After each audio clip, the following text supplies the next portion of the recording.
Naam, shukran sana mtazamaji kwa kuendelea kutazama Mwanzo TV, na sasa umewadia ule wakati wa mahojiano ambao tutakuwa tunafanya na Profesa Tom Namwamba ili aweze kutuchanganulia kuhusiana na uamuzi ambao umeweza kuwafikiwa na Spika wa Bunge la Kitaifa nchini Kenya Moses Masika Wetangula kusema kwamba muungano wa Kenya Kwanza ndio una idadi kubwa ya wabunge katika bunge hilo la kitaifa, na ni mahojiano ambao tutakuwa tunafanya kwa lugha ya Kiingereza. So thank you so much Professor for giving us this opportunity so that we can have a one-on-one interview with you and dissect the determination that has been made by the National Assembly Speaker Moses Masika Wetangula. So first things first, from where you sit, both politically and constitutionally, who controls the National Assembly?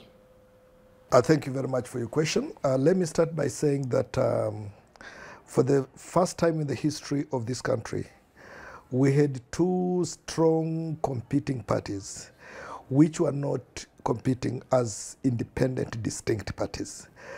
They were competing as coalitions. We had one Kenya Kwanza coalition, although its candidate ran as a distinct party presidential candidate. He did not run as a Kenya Kwanza presidential candidate, but it is a coalition, a conglomeration of various parties that formed Kenya Kwanza. Then we had the Azimio coalition, in which its presidential candidate didn't run as a candidate of a distinct party, ODM, but he ran as the presidential candidate for Azimio coalition.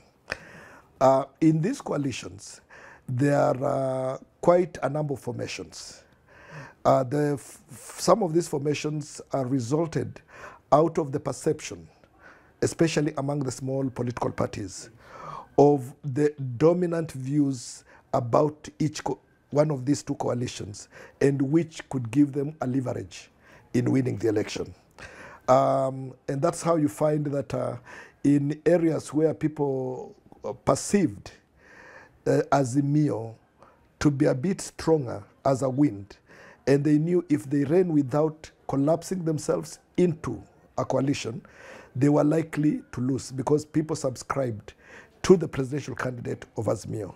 Likewise, in the areas that were predominantly Kenya Kwanza. But there were also candidates who ran as independent candidates.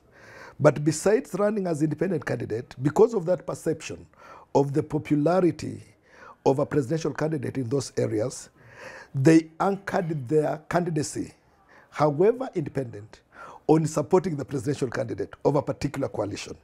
For example, if you ran in Luo Nyanza as an independent candidate, and you anchored your support on Kenya Kwanza presidential candidate, you are likely to lose. But if you anchored your support on the presidential candidate of Azimio coalition, then the chances are, if you are popular, you are likely going to win, because you are not against their perceived presidential candidate. But those candidates ran as independent, and when they win election, they have the privilege to exercise their prerogative as individuals to decide which coalition to support when it goes to National Assembly. And quite a number of these independent candidates decided after winning the election that they were going to support Kenya Kwanza.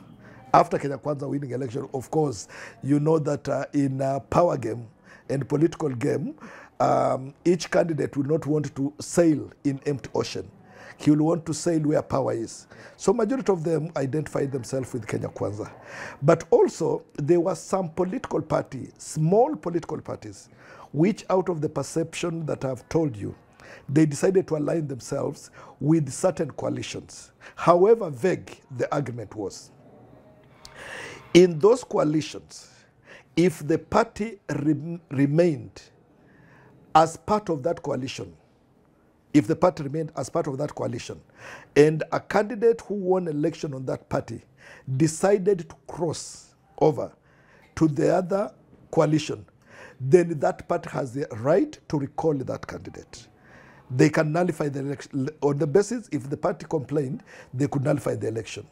But there is another scenario which is unique in this country, that there are some political parties which decided after election, they won election by association, but they moved as a whole party, like UDM, moved as a whole party, saying that our principles are not in tandem with Azimio anymore. And Azimio has not given us space which we should be accorded as a coalition party. So they decided that I think we will move to a party that can work with us. So they moved as a party, not individuals, as a party. And I believe that the universal principles that bestow certain rights and freedoms on individuals cannot be suffocated by political association. There is one basic principle of the human freedoms and liberty, that even if the majority were against what you stand for, and you stood for that, you are better than standing by the majority who negates your principles than being with them when your principles are being suffocated. So these parties and the individual independent candidate deciding that right now we are making a decision which coalition to work with, and we are going to work with this coalition, gives them that right. It is a natural right, okay? It's a natural right. It gives them that right which cannot be taken away by political association. Remember, I'm talking about the rights bestowed on individuals and the right, a political right by association. You cannot be forced to stay in a political association which you feel you cannot fit, especially if you move and you have no debt on the other side, apart from a political agreement which negates the principle of your liberties and freedom. And so in that context, the number of people who crossed over after the election to work with His Excellency the President, they have all the rights, and their rights as individuals, holistically or individually, supersedes the right of political association. And so, to me, their movement cannot be denied on the basis of political association. Because what does it befit a conglomeration of political parties in the name of a coalition if you insist on keeping me, and when it comes to passing any motion or bill in Parliament, you know for sure I will not stand by you. So you still know that I have already moved in principle, but you want physically to be seen to be with you. And I cannot attend your meetings, I cannot contribute to an agenda in your coalition, and I do not want to be forced. Because by you forcing me, you are actually suffocating and trampling on my freedoms and liberties of association, of opinion, and of speech. And then yesterday we saw the president making an impromptu visit to the National Assembly where he ate lunch with a section of members of parliament.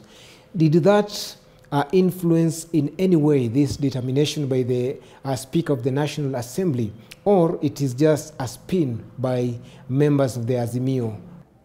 Victor, I want to tell you that political governance and political hegemony is anchored on numbers. It is anchored on numbers. There is no president anywhere in the world who would want to command a minority that will lead to the frustration of his agenda in Parliament. If the president does not command the majority in the National Assembly, every bill that the government will bring up, even if it is good for this country, the majority who are against him will shoot down that bill. And it will not only be for the suffering of the president in power, it will be for the suffering of the common person whom those bills intend to serve. And so in a country like Kenya, which is actually watered down by feuds that cannot be anchored on reason, feuds that are founded on the basis that even if what he's doing is good and it is not us doing, we will not support it.